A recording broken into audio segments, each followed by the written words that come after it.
Lick number 96. I've had some requests for some basic chord progression ideas and rhythmic patterns for these licks.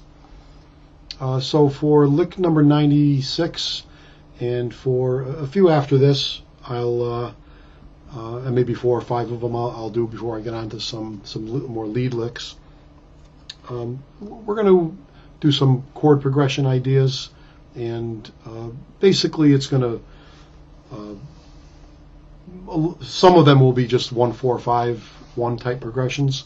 So I'm going to start there. I'm going to do this in the key of A, and what we're going to do is we're going to do a 1 chord for 4 measures, a 4 chord for 2 measures, a 1 chord for 2 measures, a 5 chord for 2 measures, and a 1 chord for 2 measures. So that'll be an A chord for the first 4 measures, that's the 1 chord, a D chord for 2 measures, which will be the 4 chord, going back to the A chord for 2 measures, then the 5 chord, which will be an E chord for 2 measures, and then back to the 1 chord for 2 measures, the A chord at the end.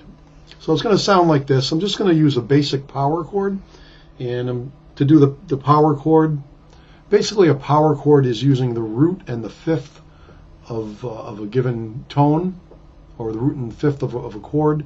So if our note is A, we're going to play an A note and combine it with, if we count up 5 notes, A, B, C, D, E. E will be the fifth away from A, so we're going to play an E and an A note together. So that's a power chord for A.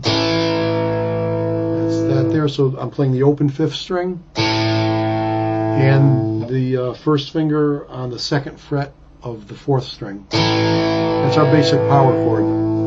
Now we could do these like this as 8th notes, like 1 and 2 and 3 and 4 and 1, 2 and 3 and 4. But I'm going to use some muting, so this will be another technique I'm showing you in here with this lick. So the heel of the hand, of the right hand, if you're picking with the right hand, will go over the bridge, so right in this area here, and then just slightly, so kind of like right on the saddles of the bridge, and just slightly over onto the strings. So if we're totally on the saddles and the bridge without being on the strings, it's going to sound like this. You're not going to hear any muting. But if we move the hand towards the pickups, away from the bridge area and onto the strings,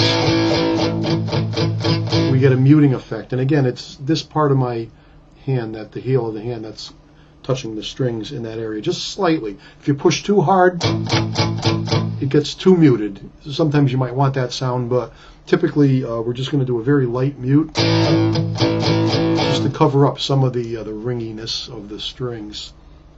So what we're going to do is that A chord, so that's an A power chord. You might see it as A5 and as 8th notes. So we're going to go 1 and 2 and 3 and 4. And that's 1 measure. Then we're going to do another measure, 2 and 3 and 4, and again 1 and 2 and 3 and 4, and again 1 and 2 and 3 and 4. So that's 4 measures of our A chord.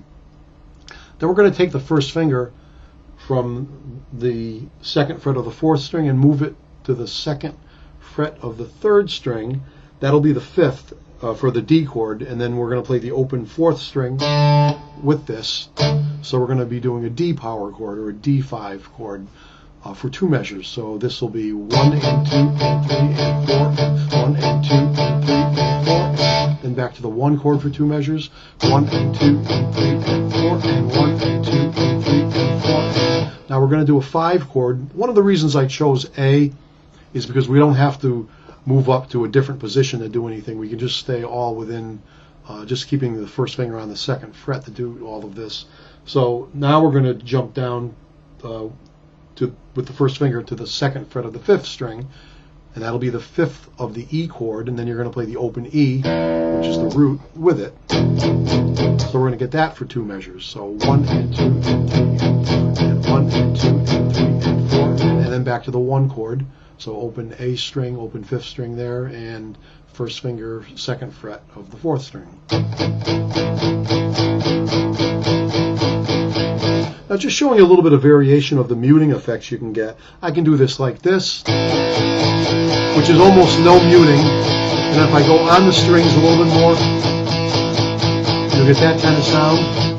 And on the strings a little more, you get a little bit more of a heavy mute.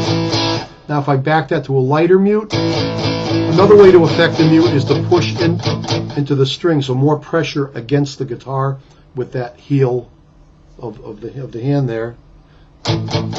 So there's really a couple of ways to do the muting. One is to push harder onto the strings from where you are, but again, we're just slightly on the strings, just a little bit. So the progression sounds like this: 1 and 2 and 3 and 4 and. Third measure, fourth measure, 4 chord. Back to the 1 chord, 3, 4.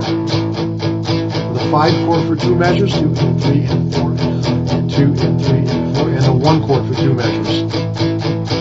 So again, starting, it's 1 and 2 on the 1 chord, 1 and 2 and 3, and it's 2 measures, 3 measures, and 3 and 4. Fourth measure, 2 and 3. 4 chord, the D chord, 1 and 2, that's the second measure. Back to the 1 chord for 2 measures, the A chord, now to an E chord for 2 measures, which is the 5 chord, second measure of that, and back to the 1 chord for 2 measures. I'm going to play that through one more time without talking, maybe go a little faster. So 1, 2, 3, 4.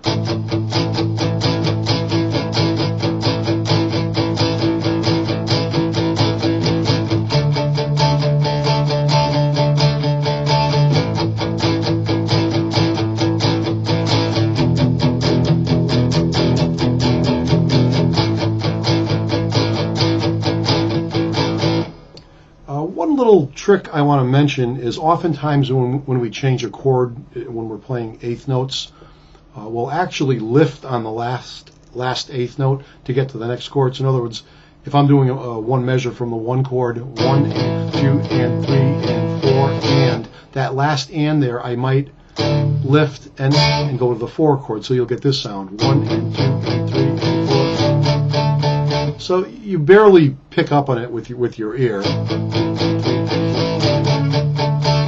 I'm going to do the same thing on the other side. It almost sounds, kind of adds something to the sound of it too. Now that'll work with when you're playing, G chords and C chords, and you have to change quick to another chord. A lot of times the last eighth note or 16th or whatever, just before you change chords, will actually lift up and play the open strings and start changing to the next chord. I'll talk about more about that in a later lick. But that should give you some idea what I'm trying to show you with this lick number 96. And I'll have the tab up also. You can access it from my website, bobporri.com. Go to the 365 page and you'll see all the licks listed, the 365 licks listed, and the tabs. And I also have a coding for a rough idea of the level of difficulty. So that's it for lick number 96.